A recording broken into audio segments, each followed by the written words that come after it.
تو جن کو جامع القرآن کا لقب سے یاد کیا جاتا ہے وہ خلیفۃ المسلمین امیر المؤمنین حضرت سیدنا عثمان غنی رضی اللہ تعالی عنہ ہے۔ اور آپ رضی اللہ تعالی عنہ کا دوسرا لقب ذو النورین ہے، دو نوروں والا۔ اب اس کی وجہ بھی بڑی پیاری ہے،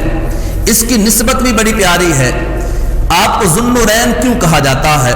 تو ذو النورین کہنے کی وجہ حضرت سیدنا علی المرتضیٰ کرم اللہ تعالی وجہہ الکریم ارشاد فرماتے ہیں کہ آپ رضی اللہ تعالی عنہ کو ذو النورین اس وجہ سے کہا جاتا ہے، یسمى فی السماء رابعۃ ذو النورین، چوتھے آسمان پر آپ کا جو لقب ہے وہ ذو النورین ہے۔ تو چوتھے آسمان پر آپ کو ذو النورین کے لقب سے یاد کیا جاتا ہے، یہی وجہ ہے کہ آپ کا جو لقب ہے وہ ذو النورین ہے۔ اور اس کی دوسری وجہ یہ بیان فرماتے ہیں کہ آپ رضی اللہ تعالی عنہ کے نکاح میں نبی پاک علیہ الصلوۃ والسلام کی دو شہزادیاں آئیں، حضرت سیدتنا رقیہ رضی اللہ تعالی عنہ اور حضرت سیدتنا ام کلثوم رضی اللہ تعالی عنہ۔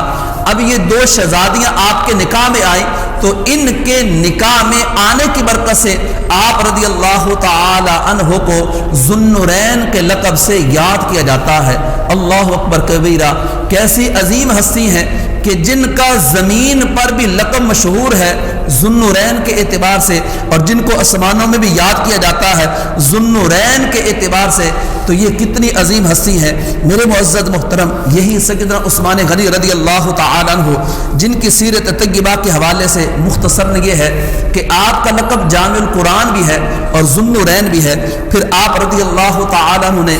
ابتداء اسلام سے جب اسلام کا نور طلوع ہوتا ہے، جب اسلام کا سورج طلوع ہوتا ہے تو آغاز ہی سے آپ نے دائرہ اسلام میں اپنے آپ کو داخل کیا، یہاں تک کہ نبی کریم رؤوف الرحیم صلی اللہ تعالی علیہ وسلم کے پیارے صحابی سیدنا صدیق اکبر رضی اللہ تعالی عنہ کے ساتھ آپ کی دوستی تھی، آپ کا تعلق تھا۔ انہوں نے آپ کو دعوت اسلام پیش کیا، اور دعوت اسلام پیش کرنے کے بعد آپ اسلام کی طرف مائل ہوتے ہیں تو پھر نبی کریم رؤوف الرحیم صلی اللہ علیہ وسلم کی بارگاہ اقدس میں حاضر خدمت ہو کر اس اسلام کے نور کو اپنے سینے میں سجا لیتے ہیں۔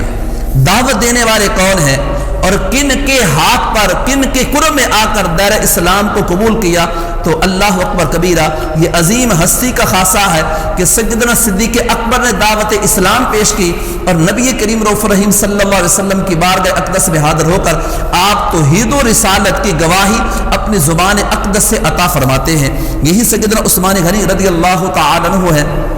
جنہوں نے دو مرتبہ ہجرت فرمائی، ایک حبشہ کی جانب ہجرت فرمائی اور دوسرا مدینہ منورہ کی جانب ہجرت فرمائی۔ یاد رہے وہ نفوس قدسیہ کہ جن کو یہ اعزاز حاصل ہے اپنی بیوی سمیت اسلام کی خاطر ہجرت کرنے کا، تو ان کے اندر سر فہرست جو نام آتا ہے وہ حضرت سیدنا عثمان غنی رضی اللہ تعالی عنہ کا آتا ہے۔ آپ رضی اللہ تعالی عنہ 12 برس تک تختہ خلافت پر سرفراز ہوئے، یعنی 12 برس تک، 12 سال تک آپ نے خلافت کے منصب پر فائز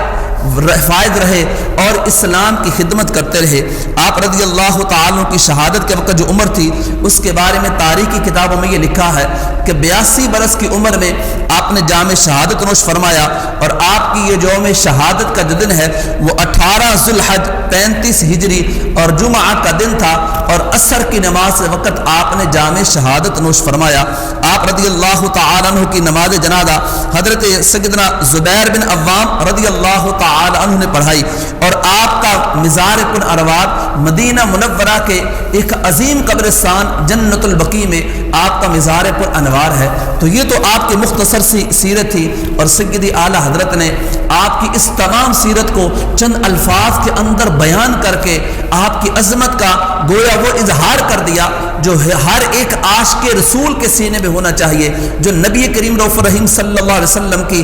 آل سے محبت کرتا ہے، صحابہ سے محبت کرتا ہے۔ اور یاد رہے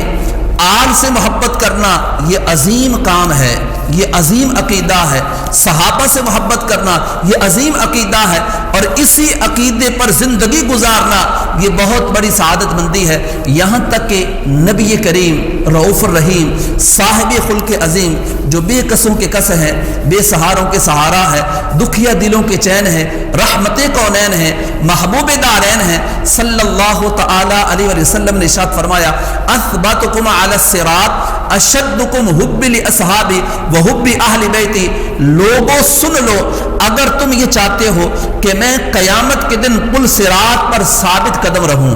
پل صراط جنت میں جانے کا وہی راستہ ہے جس سے گزر کر جنت میں جایا جائے گا، اور پل صراط یہ بال سے باریک ہے اور تلوار سے تیز ہے۔ تو فرمایا کہ اگر تم یہ چاہتے ہو کہ ہم جنت کے اس پل سے کراس کر کے داخل جنت ہو جائیں تو پھر اپنی زندگی کے مقاصد میں سے اس بات کو شامل کر لو، اپنی زندگی کا اہم ترین حصہ اس بات کو بنا لو اثبتکم علی الصراط اشدکم حبا لاصحابی وحب اہل بیتی۔ جو میرے صحابہ سے محبت کرے،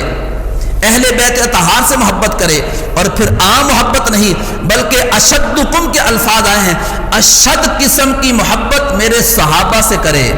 اشد قسم کی محبت میرے اہل بیت طہار سے کرے، تو اللہ رب العزت اہل بیت طہار کی محبت رکھنے والے اور صحابہ کی محبت رکھنے والے کو قیامت کے دن پل صراط پر ثابت قدمی عطا فرمائے گا۔ تو یہی سیدنا عثمان غنی رضی اللہ تعالی عنہ ہیں جن کے بارے میں نبی کریم رؤوف الرحیم صلی اللہ تعالی وسلم نے اپنی زبان نبوت سے ان کی محبتوں کا بیان کچھ یوں فرمایا بروز قیامت جب شفاعت کا دروازہ کھلے گا، قیامت کے دن جب شفاعت کی جائے گی، جب شفاعت کا دروازہ کھلے گا تو فرمایا میرے عثمان 70,000 ایسے لوگوں کی شفاعت کریں گے جن پر جہنم واجب ہو چکا ہوگا۔ جب شفاعت کا دروازہ کھلے گا تو سیدنا عثمان غنی رضی اللہ تعالی عنہ ایسے 70,000 لوگوں کی شفاعت کا باعث بنیں گے، ان کی سفارش کریں گے جن پر جہنم واجب ہو چکا ہوگا، لیکن آپ کی سفارش کی برکت سے اللہ کریم ان کو داخل جنت فرما دے گا۔ تو یہاں پہ عشاق کیا کہتے ہیں، علماء کہتے ہیں، فرمایا یہ جو 70,000 کا فیگر ہے یہاں تک بات محدود نہیں ہے، 70,000 کے فیگر پر بات محدود نہیں ہے، بعض کا 70,000 کا فیگر بیان کر کے کثرت کو ظاہر کیا جاتا ہے، بعض کا 70,000 کا فیگر ظاہر کر کے کثرت کو ظاہر کیا جاتا ہے۔ تو علماء بھی یہ بیان فرماتے ہیں یہ 70,000 کی تعداد ایک خاص متعین نہیں بلکہ یہ 70,000 کثرت پر دلالت کرتا ہے۔ جب یہ کثرت پر دلالت کرتا ہے تو پھر اس کا جواب یہ بنے گا، اس کا سیاق و سباق یہ بنے گا کہ آپ اپنے ساتھ محبت کرنے والے، اپنے ساتھ نسبت رکھنے والے، آپ اپنے دل کے اندر آپ کی محبت سجانے والے ہر ایک شخص کی قیامت کے دن شفاعت فرمائیں گے۔ تو میرے معزز یہ تو سیدنا عثمان غنی رضی اللہ تعالی عنہ کی عظمت ہے۔